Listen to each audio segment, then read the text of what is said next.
All right. My name is Aaron Rhodes, and you're listening to the Shuttlecock Podcast. We're sponsored by the Vinyl Underground at Seventh Heaven, offering new and used vinyl at 76 and Truce in Kansas City, Missouri. This week on the show, we have Aaron Alexander. How you doing? I'm good, man. How about you? How you doing? I'm doing good. It's good to have you back. You were, of course, on the first episode of the podcast. I think I was definitely still kind of figuring stuff out back then, so Yeah. it's good to have you back once I sort of know what I'm doing. Oh man, we all figuring it out. It's all good. We good. We Gucci. But yeah, I don't know, it feels like you've had a relatively busy last few months. I don't know, you dropped the YBB single with Zarin, Yep. and you've had a few shows that you've got to play. But yeah, like I remember listening to an interview that you did with I think the Independent Grind Oh yeah, guys. that's my dude. Yeah. Lucas is my guy. Shout out to Lucas. Yeah. And you were kind of talking about on I think that first interview, like at the beginning of 2018, it was like just after you would release Memento Mori, and you were like talking about like you kind of had like some sort of writer's block, or like it was just kind of tough getting to work on your new stuff. So I was kind of wondering what really was able to pull you out of that. I mean, I feel like in terms of like writer's block, it kind of comes in waves. Comes and goes. So I feel like it's just a matter of time, really. Like you go have you some experiences, have you some fun, go through something, and eventually the words kind of put themselves together in a way that makes sense. So I don't know. If anything, I say it's time. Just time and just continuing to try to make something good until like it felt right. So yeah. You think there was anything that you found super inspiring during that time, or was it just kind of slowly, just kind of getting back into the work? I mean, nothing in particular that's too inspiring. It's just like a lot of times with me at least, like inspiration kind of comes in waves. So like I'll feel the ability to do 7-8 songs in a row, but then there'll be times where like I can't get a song out. So I feel like it's just kind of, I don't know, you bottle feelings up enough that they feel that you're able to kind of separate them out, Oh, yeah, and you put them together. reach some kind of boiling point. Yeah, you hit some kind of wall, and then it comes out in a way that makes sense. But so I think during like I don't know, I think you've always been like big on like TV and movies and like anime and stuff, and Most that always definitely. comes up when we talk. So I guess I wanted to get some recs from you, maybe just starting off like in that kind of downtime. What were you watching? What what were you into at that point? I mean, truth be told, I wasn't really like I wasn't going crazy on anime like I was. Like I think I was more so concerned with getting my groove back. It was, I don't know, I was tripping like, damn, am I trash now? Like it was an issue. It was a big issue with me. So I couldn't really sit down and relax and watch anime. But one that I did watch that like kind of stuck with me was Devilman Crybaby, and I'd probably recommend that to anybody because it was just a crazy story. It caught me off guard, which is pretty hard to do because normally I'm able to call out any ending to anything. So the way that shit ended, I was like, wow, damn, that was deep. Do people not like watching stuff with you? Will you just be like, I mean, oh, I'm not gonna ruin it for everybody, you know. I mean, I don't know. I ain't gonna say it out loud because, I mean, unless they welcome that, like, unless they're trying to figure out what's going on, I'll say it, and you know, I'll be right a lot of the times, but you know, sometimes I'm not, and those are the movies I like the most. So. It's funny. I think whenever I like end up at my parents and I'm watching like some like procedural like with my mom, I'll be like, no, this is there's something bad about to happen. This guy's gonna save it. And I guess that's like the easiest type of show to guess, For like sure, the it's like CSI or the whatever. But so formulaic. It's way too formulaic for me. I can't do shows like that at all. But yeah, so after so you've kind of had this string of singles that you've dropped since Memento Mori. You had Behave, Everlasting, Journey of the Spiritual Playboy, and most recently YBB. Mm. So I was kind of wondering if you kind of consider these songs to be like, you know, I don't know, from the same kind of point of view or mindset that some of like your album, your next album will be kind of. Oh no, No, not at all. Like my next album is like a complete different. It's like it's an offshoot from everything I've been doing. These are just Everlasting, YBB, Playboy. These are songs that like I've just been working on, and I thought like, wow, these should be put out. I want people to hear them. But the album is more.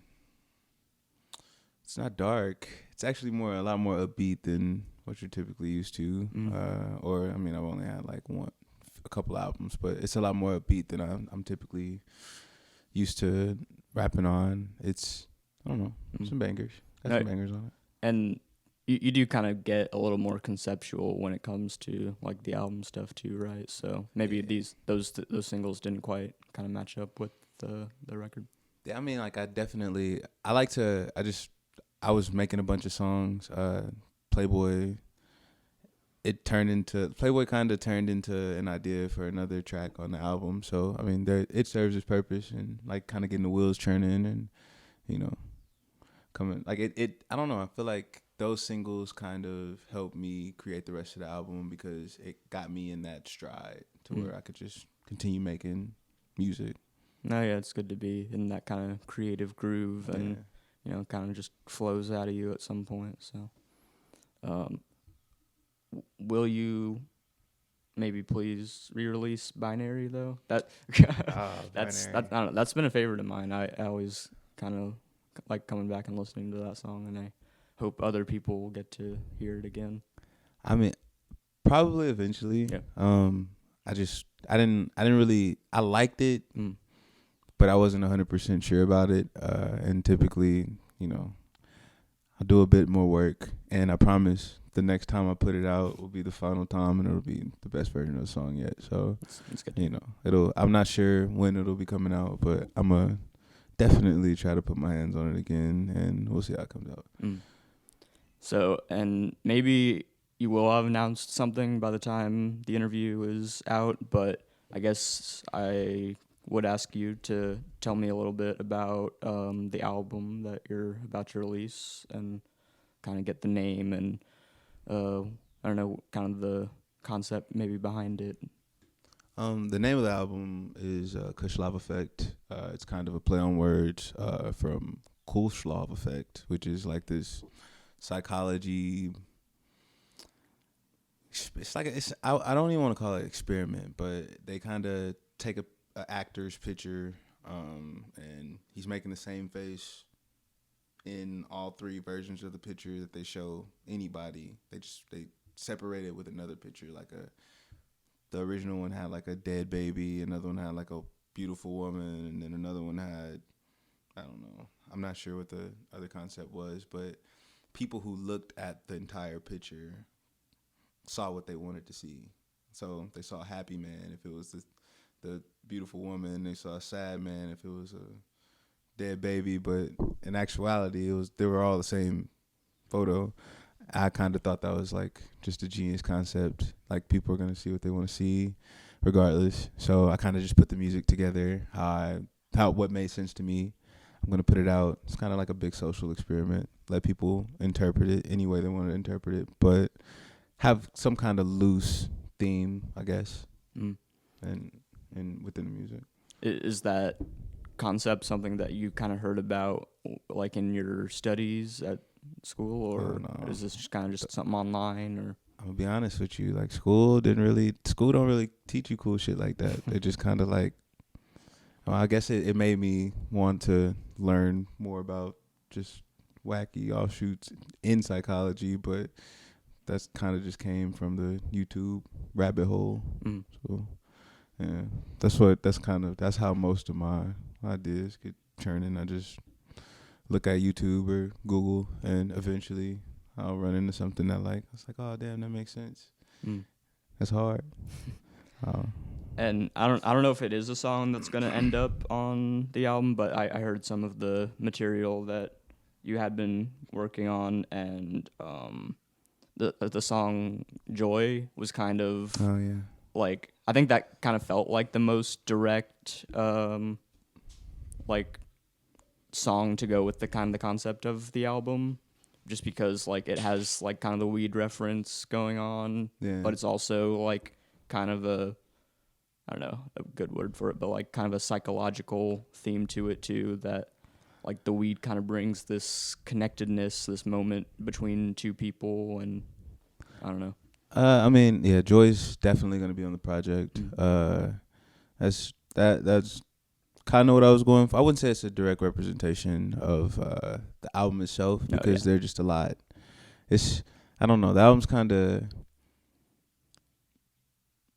it's good. It's just I mean I don't know. It's No, just yeah. like it's a journey. It's just like it's a journey. I guess it's the actual journey of this like spiritual playboy character I have in my head. Yeah. Like the song was just like the song, but this is like I guess the journey that I was trying to encapsulate in the song, kind of like fleshed out amongst. It's funny, like you say, spiritual playboy. Like I don't know, the first person, like the first musician or character that comes to mind is like this cool, like Miles Davis type guy. I don't know who. I'm sure he had all of his kind of crazy social life stuff, but also his music would be so kind of conceptual and all that stuff. So I know maybe for a fact he was tweaking, like yeah, outside of like, come on now, it's Miles Davis. Yeah. But no, yeah, and like I don't know, just I did really enjoy that song because like it was like a weed song without really being a weed song, like it's not like fucking Wiz Khalifa, like, oh, where all my stoners at, what's up, but like it had the kind of effect that I think a lot of like stoner rappers want their music to have. I don't know. Oh, man, that's a huge thing for me because I mean I wasn't necessarily going for that, but I mean it's tight. Joy was originally like a breakup song in my head, because I went through a situation with a woman a while back, and it kind of spurred.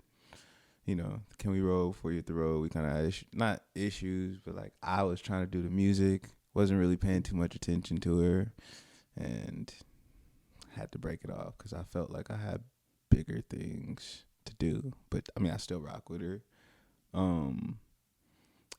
It just so happened we smoked a lot of weed. Yeah. So. And I guess I was kind of curious though if like, so you were writing really Memento Mori like 3 years ago at this point, right? Like, yeah. So I was kind of curious if you think you've like changed the way you've like that you write your music in like any real like fundamental ways, because that is kind of a lot of time for like a young person and their creative process. I kind of feel like it's kind of quickly evolving for some people. Oh, for sure. I feel like I still write in a similar way. I kind of like to freestyle things out, get like melodies or flows that make sense to me in the context of, whatever instrumental it is, and then kind of just fill in the blanks. So, I mean, sometimes I'll have a whole phrase that'll come out, that'll make sense and be like, oh, that works. Then I'll have some gibberish, and whatever's blank, I just kind of fill in with the actual words after like kind of sitting with it and playing it back a few times. That's pretty much what I did during Memento Mori, but I feel like now it's like that on steroids because I don't know, everything just kind of comes a little bit easier because I feel like I now know how to make an album. I now know how to make songs. That was kind of the issue. I feel like I could always rap, but I always had a problem making songs that people wanted to listen to over and over again, and incorporating, the rap element and everything. And I feel like after Memento Mori, it kind of led me to this point to where like those songs are easier to make. I'm able to make songs, still have the bars, and not really have to sacrifice either or. Yeah. So. No, yeah, and so I see like sometimes you'll drop like little videos of like yourself like kind of in the studio setting, kind of like with your producers, kind of like hashing out songs Yeah. and stuff like that. Is that like a setting where you're like very like kind of creative and able to like make things happen, or is that just kind of where you have to end up to get the work done? Like, do you end up doing a lot of the writing like kind of on your own? Um, it kind of all depends because like sometimes if I hear a beat, I kind of get locked in the zone. I mean, I kind of get locked in the zone. Like if I hear a beat and it's like a banger or whatever, I feel like the energy with other people around me is super productive and conducive and making something that slaps and something that makes people want to move because I'm able to gauge reactions and, you know, look at how people are reacting to the things that I'm saying and how I'm saying it. But like when I get other beats like a joy or something more somber, I like to go like to the park or go to like I do like being alone for my more somber tracks or tracks where I'm trying to bar it out because like it's just easier to think that way. Yeah, and it definitely is like kind of easier to like you're not gonna have a room full of people like hyping you up to like have a very like kind of somber emotional track. So Yeah, for sure. I think the kind of more boastful moments are probably good for the group environment. Yeah. Yeah. No, and that there was a song on there that I listened to called Madness that Oh yeah. is definitely kind of that energy. And no, yeah, tell me about that one a little bit. Madness. I mean, I feel like a lot of the tracks that I was like, a lot of the tracks I worked at this job that I hated, and I feel like a lot of the energy from this project kind of came from the feeling of being trapped in a place, like in a thing that I hated doing. Yeah, sounds like you're breaking out of something. Yeah, I was a little upset because they had me slaving. It was tripping. It was crazy. So you know, I stopped fucking with it. I put the emotions that I was feeling in a way that like people could understand outwardly. I was frustrated and I wanted to sound frustrated. I don't know. I was just trying to show people how I was feeling at the time because it just felt like I was doing the same shit over and over again to no kind of result. Yeah. So, yeah, madness came out of that frustration. And no, and that kind of led me to think that like I don't know. I think a lot of people like it is like a very like vapid like one-dimensional critique that a lot of people like a lot of especially just people who don't know like a lot about hip hop have, Right. but like people who are like people who are like rapping about like any type of like bragging or boasting like that turns some people off for some stupid reason, but like I don't know, I think you're a great example of like why like there's no issue at all like with someone like having confidence in their work and like bragging about it sometimes, and like but also clearly being able to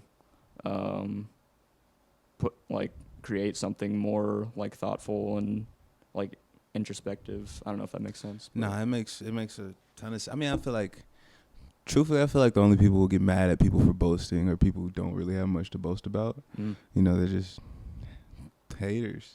like I don't know. They're just haters. I like the swag raps sometimes. Like sometimes it get played out if that's all you do, but I mean it's cool. I mean, I don't know. I mean, I feel like I'm not gonna say I'm the perfect example, but like there are multiple dimensions to everybody. We're people, so I'm gonna boast sometimes when I feel good about myself. I'm gonna go on my sad boy shit when I feel sad. Like it's I feel like it's just human. It's just human shit. Oh yeah, and to deprive yourself of whatever type of like emotional outlet you have would just be like really weird, and I don't think a lot of people think about that Super when lame. they like make any type of criticism of like someone's like personal art like that. And that's what a lot of music is. It's just like very like personal and like not meant to speak for like every single person that hears it. Yeah. I agree.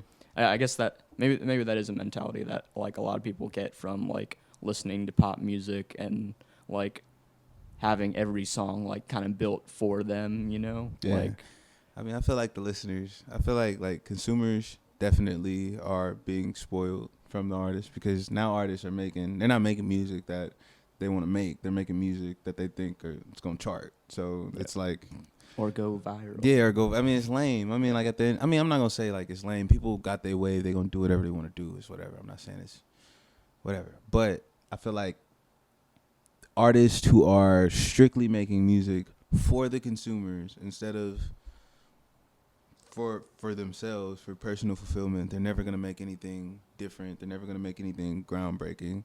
So there's no point of. I mean, I'm not gonna say there's no point of doing it, because there's a lane for everything. But you can't really call yourself hip hop. That's not hip hop. So, like you said, it's pop. Mm-hmm. And I'm here to tell people what hip hop is, and that's what I'm. I mean, nah, man. No. It's Just me. You don't have to worry about that. But no, yeah, and like you said, like it is the like highly creative, like groundbreaking stuff that pushes even pop music itself forward, and like brings new sounds into like what ends up on the radio, kind of trickles down. So I agree 100%. I guess I was wondering who all did production on this new album. I know you're always working with B. Will and Eric and everyone there, but who else is on the record? So I mean, we have the usual suspects. B. Will goes by Odds now. So Okay.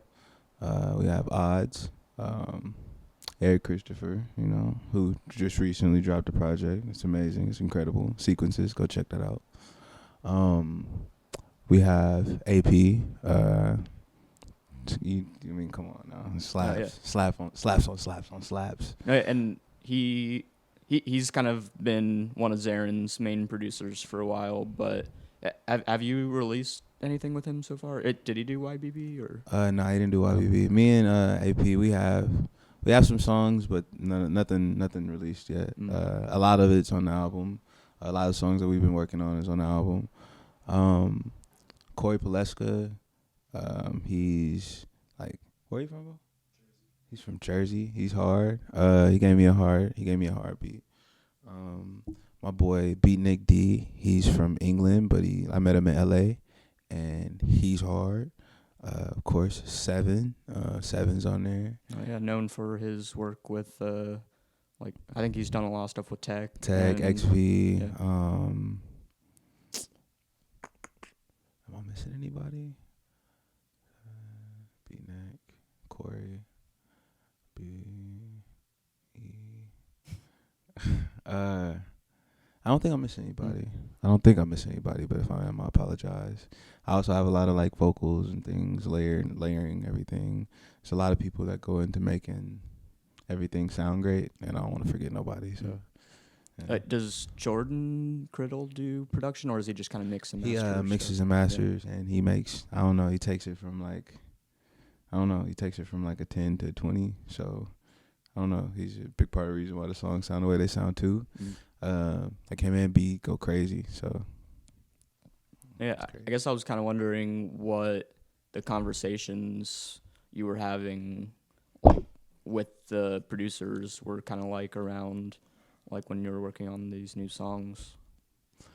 Well, these songs kind of came over a period of years. Like, I honestly kind of see this as like a 1.5 to Memento Mori instead of like a full sequel. It still slaps. It's still better than Memento Mori. It's still in any conceivable way. But it's like, it's not the one that we sat and like built it from the ground up. We just kind of, these songs, like some of these songs we were sitting on since 2017.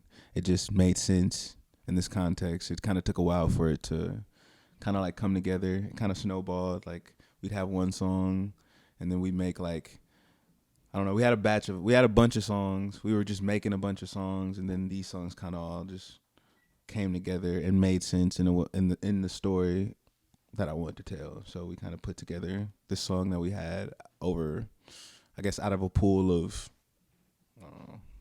30, 40 songs. Yeah. So. Oh yeah, and there's definitely nothing wrong with like an album being kind of like pieced together Yeah. and like finding the meaning in like all of these different thoughts you've had and all this different music you've written. I think like yeah, it's definitely like just as valid to me as like just like starting from scratch and like Oh, for sure. doing Like, something. and I love the way that this one comes out too, because it's not as samey. It's not as one note as and not saying that like Memento Mori was one note or samey, because I mean it was. I still think it's a great album, but like I feel like this one breathes a little bit more. Like it sounds like we didn't make every song with one intent in mind. You know, like it sounds like we made all of these songs and kind of like put them together. Yeah. Like in a way that made sense.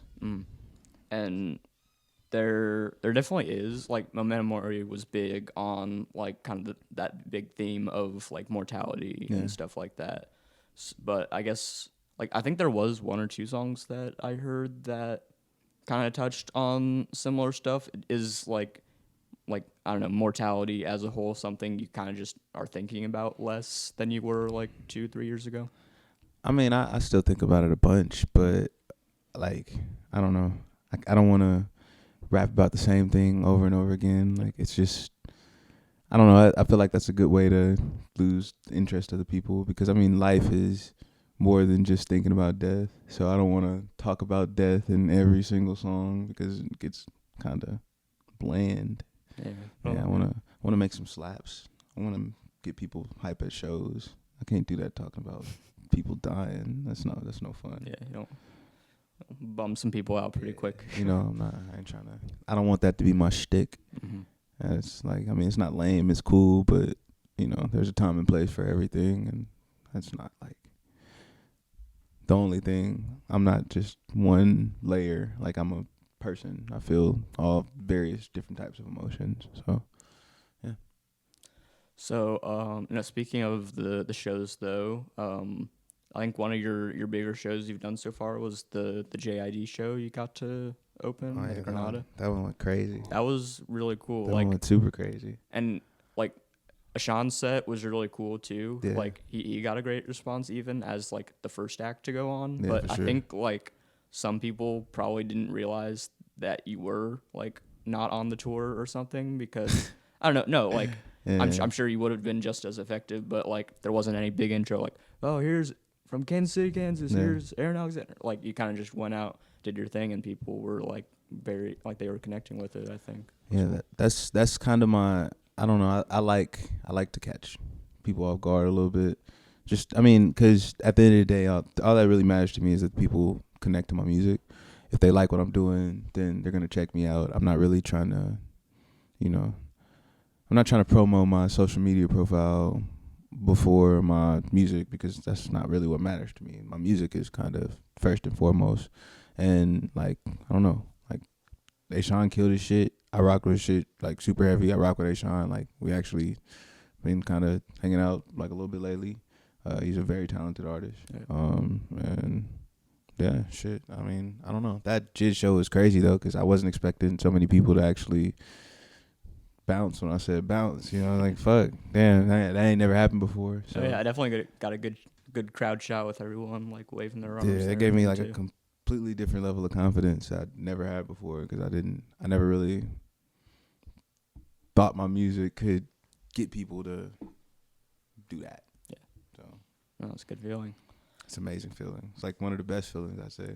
So of course we're gonna do that a bunch over these next few months. Have a whole bunch of people come out to the next show. We doing Fuse V2 super soon. Yeah, tell me about the first Fuse. And that was at the end, like around the end of March, at the Buffalo Room. It was March 23rd at the Buffalo Room. We sold a lot more tickets than like. I mean, I'm not gonna say I thought we did, because like we always had the intent to sell it out. But it's like, yeah, for the first time. Yeah, it went crazy. Like I didn't like for the first. I've never been a headliner of a show, like, so it was like to see that many people come out and that many people really rocking with what we were doing. It was very like, I don't know. It was very inspiring for me, because that made me want to go harder, do more, like put on more shows. We're gonna put on more shows, bring more people out, all that shit. Because I feel like Fuse is a very good start, like a very good foundation for a culture that we're trying to build. Like we want to build I don't know, create a gold standard for KC, and I feel like we can bring people out. We gotta show that these venues, like some of them cool, some of them ain't cool. Like they need to start booking us because we can bring people into these venues. Like y'all booking the same 4 or 5 acts and they ain't doing shit at all. Like come on, dog. Like let's keep it at a level playing field. So if you're just listening right now, Aaron is speaking directly to the camera, yes, yes, making his appeal. yeah, because we're gonna be able to bring people out.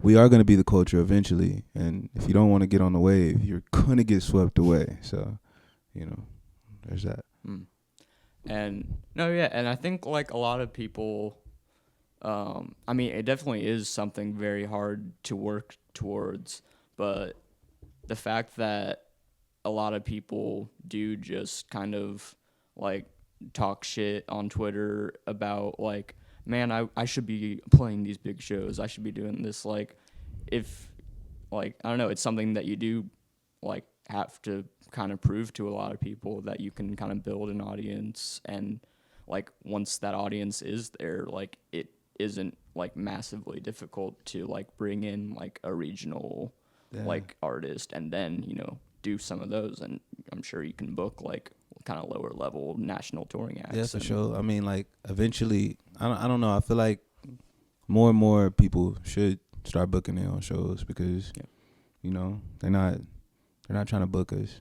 They're not trying to book us in anything. So if we start showing, like you said, if we start showing people we can bring people out, it will never be a problem again. Yep. I feel like you got to build that kind of leverage and show people that like whatever you're bringing to the table has some kind of value, because I don't think a lot of these people think what we're bringing to the table has value, and that's the glaring issue in this hip-hop scene, culture, whatever you want to call it.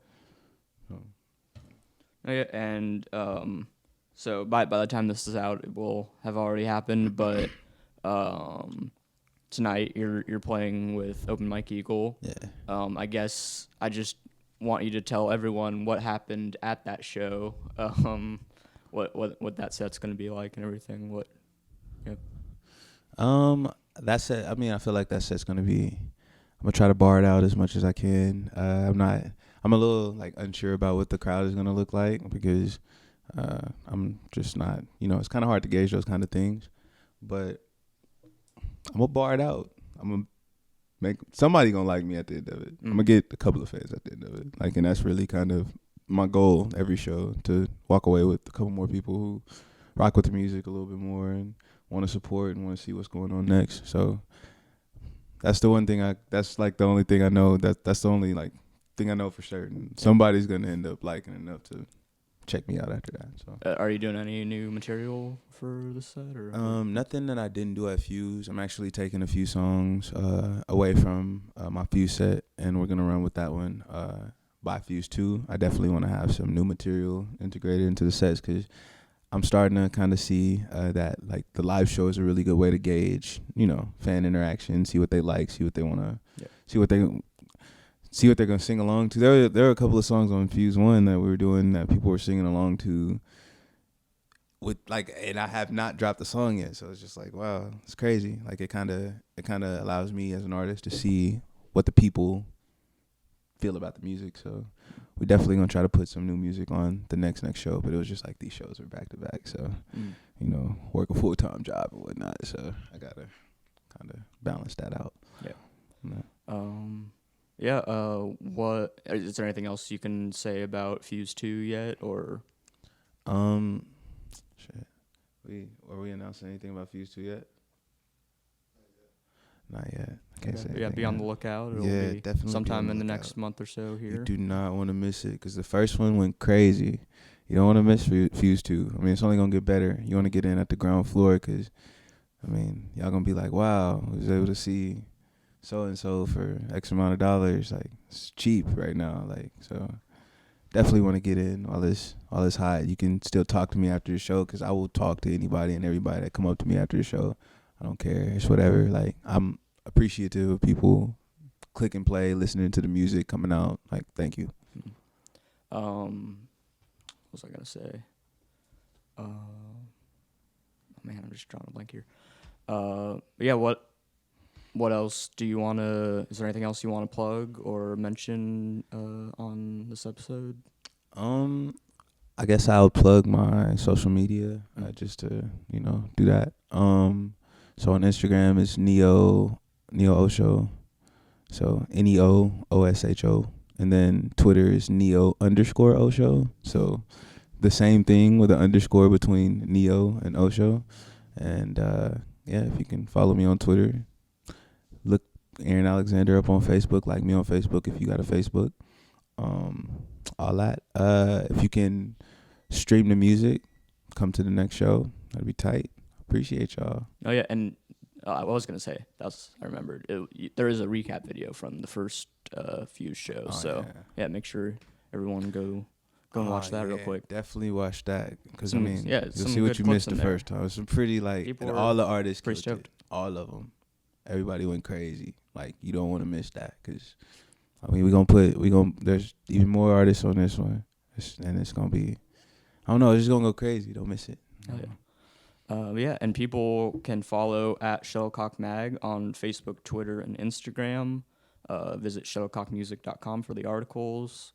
Shuttlecockmag.bigcartel.com to buy T-shirts, photo zines, and buttons.